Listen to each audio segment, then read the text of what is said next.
Udah siap? Yuk, berangkat.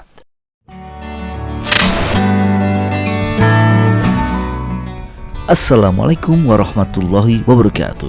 Halo anak-anak semua, bertemu lagi dengan Bang Fajar di sini.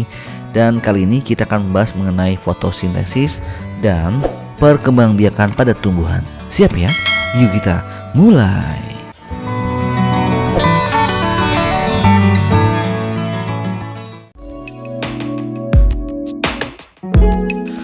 Setiap makhluk hidup memiliki cara berbeda-beda dalam proses pertumbuhannya, termasuk tumbuhan. Tumbuhan akan melakukan proses fotosintesis untuk membuat makanannya sendiri. Lalu apa itu fotosintesis?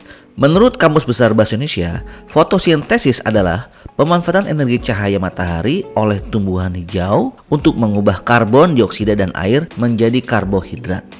Sedangkan menurut Kemendikbud, fotosintesis adalah proses pengubahan senyawa air atau H2O dan karbon dioksida atau CO2 dibantu oleh cahaya matahari yang diserap oleh klorofil sehingga menghasilkan glukosa atau karbohidrat. Glukosa atau karbohidrat dihasilkan selain digunakan untuk tumbuhan, juga akan disimpan dalam bentuk buah atau makanan. Tidak hanya glukosa, dalam proses fotosintesis, tumbuhan juga menghasilkan oksigen yang ternyata sangat dibutuhkan oleh manusia dan hewan. Pertanyaannya, fotosintesis terjadi di mana? Ya benar, fotosintesis itu terjadi di daun, di mana daun itu mengandung yang namanya klorofil atau zat hijau daun. Dan tumbuhan itu menggunakan akar untuk menyerap air dari bawah tanah untuk membantu fotosintesis.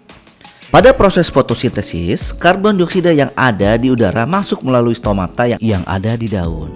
Lalu akar tumbuhan yang akan menyerap air dari dalam tanah dan mengirimnya ke daun.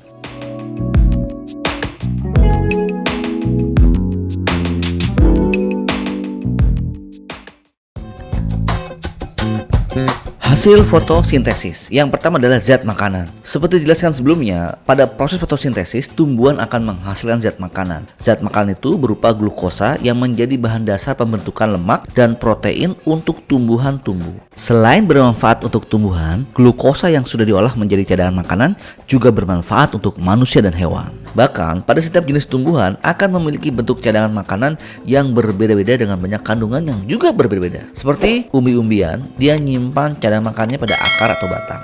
Ada juga cadangan makanan yang dialihkan untuk menjadi buah yang nanti akan membantu proses perkembangbiakan. Hal lain yang dihasilkan oleh tumbuhan adalah oksigen. Karena itu, tumbuhan memiliki peranan yang sangat penting dalam kondisi udara. Tumbuhan akan menyaring udara dengan mengubah karbon dioksida menjadi oksigen. Jadi tidak mengherankan ya, saat kita berada dekat pohon atau tumbuhan, maka akan terasa lebih segar.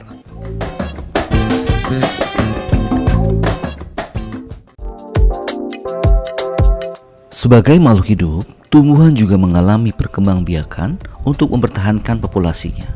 Tumbuhan berkembangbiak dengan dua cara, yaitu perkembangbiakan vegetatif dan perkembangbiakan generatif.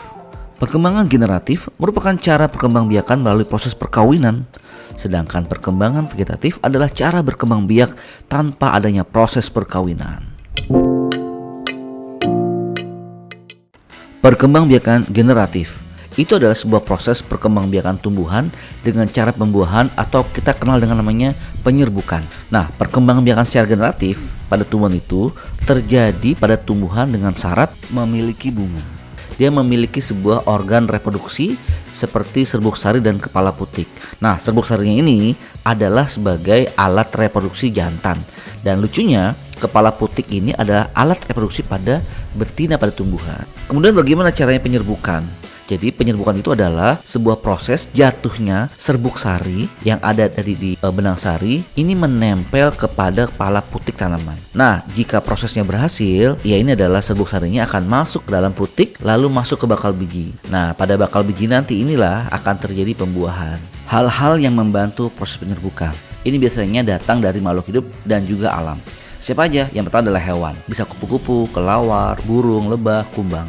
Manusia juga bisa melakukan membantu penyerbukan ya. Kemudian angin, dia juga bisa membantu dengan cara meniupkan angin. Kemudian air. Jadi air juga dapat membantu dalam proses penyerbukan tumbuhan. Misalnya tumbuh-tumbuhan yang ada di air seperti ganggang atau hidrilia. Perkembangbiakan vegetatif adalah sebuah proses perkembangbiakan tumbuhan tanpa penyerbukan. Bisa dilakukan dengan cara menanam bagian dari tubuh induknya. Perkembangbiakan vegetatif ini dibagi dua. Yang pertama adalah vegetatif alami dan buatan. Perkembangbiakan vegetatif alami adalah perkembangbiakan yang berlangsung karena proses alami atau tanpa bantuan manusia. Sementara vegetatif buatan itu terjadi dengan bantuan tangan manusia. Kita bahas pertama adalah contoh vegetatif alami. Yang pertama adalah umbi lapis. Jadi kalau umbi lapis ini adalah lapisan yang ada pada umbi lapis yang nanti akan terdapat bakal tunas. Ini contohnya pada bawang putih dan bawang bombay. Yang kedua itu ada tunas adventif. Jadi tunas adventif ini adalah tumbuhan yang tidak tumbuh dari batang tapi dari bagian tumbuh lainnya. Misalnya daun. Ini contohnya adalah sukun, cemara ya. Kemudian ada akar tinggal atau rimpang. Jadi akar tinggal atau rimpang ini adalah batang yang tumbuh secara mendatar di dalam tanah. Contohnya adalah jahe dan kunyit. Lalu ada geragih. Geragih ini adalah batang yang tumbuh menjalar di atas permukaan tanah. Contohnya seperti stroberi. Lalu ada spora. Spora ini adalah inti sel, tapi dia ini selnya itu berubah menjadi alat perkembangbiakan. Contohnya ini adalah pada tumbuhan paku. Berikutnya perkembangbiakan vegetatif buatan. Contohnya yang pertama adalah cangkok. Cara melakukan cangkok adalah dengan mengelupas bagian lapisan kulit batang dan menghilangkan kambium pada batang. Mencangkok adalah perkembangbiakan vegetatif. Ini tujuannya adalah untuk memperbanyak tanaman yang memiliki sifat sama dengan induknya dengan cepat. Ini contohnya adalah pada banyak ya tanaman mangga, jambu. Kemudian stek. Stek ini dilakukan dengan menanam bagian potongan tumbuhan. Jadi bagian potongan tumbuhan ini dipotong, bisa batang, bisa daun, bisa akar, lalu ditanam saja langsung di tanah. Contohnya pada lengkeng, singkong, delima, rosemary, cabai, tomat, dan sebagainya. Lalu okulasi. Okulasi adalah mengembangbiakan tanaman dengan cara menempelkan potongan pucuk dari batang satu tanaman ke batang tanaman lain. Contoh tanaman yang diperbanyak dengan cara okulasi adalah kakao, karet, mangga, kelengkeng, alpukat, jeruk nipis, dan kamboja. Menyambung atau enten. Menyambung ini adalah mengembangbiakan tanaman dengan cara disambung aja bagian tertentu dengan bagian yang lain. Misalnya bagian dahan dengan dahan. Contohnya pada pohon kopi, ubi, karet, jambu, durian, dan sebagainya. Lalu merunduk. Merunduk merupakan salah satu cara perkembangbiakan vegetatif dengan cara memendam bagian ranting atau cabang tumbuhan ke dalam tanah. Ini contohnya pada tanaman alamanda. Tell me what's wrong and why you never said you felt that way.